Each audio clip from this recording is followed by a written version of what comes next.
কাতার বিশ্বকাপ জয়ের পরপরই ধারণা করা হয়েছিল মেসি আবারও বর্ষসেরা খেলোয়াড় হবেন। সপ্তমবারের মতো দ্য বেস্ট ফিফা পুরস্কার জিতলেন আর্জেন্টিনার অধিনায়ক লিওনেল মেসি। সেই সঙ্গে মেসির ক্যারিয়ারের ৭৭তম ব্যক্তিগত পুরস্কার এটি। এ যেন সীমাহীন আনন্দের খবর। ফারজানা ববির টেক্সট রিপোর্ট। ফিফার বর্ষসেরা পুরস্কার হাতে লিওনেল মেসি তাকিয়ে থাকলেন কিছুক্ষণ। ফুটবলের যাবতীয় অর্জন রেকর্ড যার হাতের মুঠোয়, সেই মানুষটি কি ভাবছিলেন তখন? করতালির মাধ্যমে শুরু করা তার সাবলীল বক্তব্যে জানা গেল একটু বাদেই মেসি জানালেন স্বপ্ন ছুঁতে পেরে তিনি ভাগ্যবান।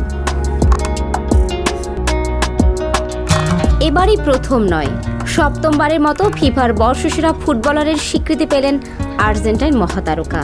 এই পুরস্কার তো তার কাছে আহামরি কিছু নয়, তবু অনুভূতি জানাতে গিয়ে আবেগী হয়ে উঠলেন মেসি। স্বপ্ন পূরণের অভিযানে পাশে পাওয়া সতীর্থদের প্রতি কৃতজ্ঞতা জানালেন।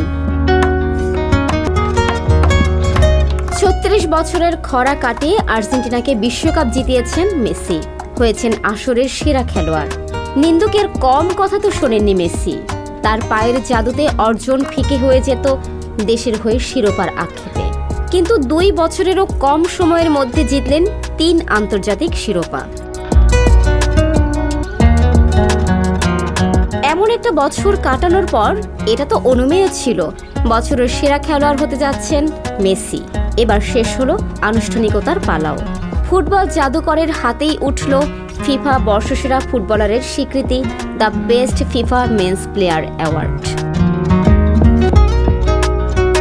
সোমবার ফ্রান্সের রাজধানী প্যারিসে the best FIFA football awards অনুষ্ঠানে বর্ষসেরা ফুটবলার হিসেবে মেসির নাম ঘোষণা করেন ফিফা সভাপতি জিয়ানলুইজি ইনফান্তিনো।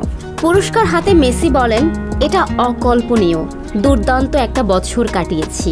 এখানে থাকতে পারা আনন্দের। থাকতে পারতাম না যদি সতীর্থরা আমাকে সহযোগিতা না করত।